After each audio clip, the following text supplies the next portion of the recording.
দর্শক, আজ এসেছি সারসা উপজেলার পুটখালী ইউনিয়নের অবাসবাস গ্রামে তালের রস খেতে। দেখতে পাচ্ছেন এক ভাই কিন্তু এই তালের রস মাত্র নামালো, এখনো কিন্তু এই তালের রস সংরক্ষণ করা হয়নি। টাটকা রস খাবো আমরা।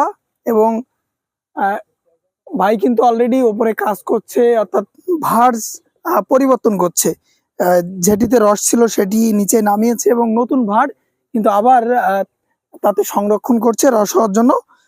এবং এই কৃষক ভাই আমাদেরকে জানালেন যে প্রতিদিন 3 বার করে এই রস পরিবর্তন অর্থাৎ রস নামানো হয়।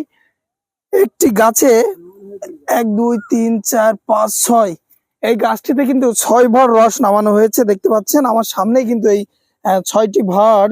প্রতিটা ভাঁড়ে কিন্তু দেখুন, প্রতিটা ভাঁড়ে কিন্তু হিউজ পরিমাণ রস, অর্থাৎ প্রতিটা ভাঁড়েই কিন্তু প্রায় হাফ ভাঁড়ের থেকেও বেশি রস কিন্তু সংগ্রহ করেছেন সকাল থেকে এই বিকাল পর্যন্ত।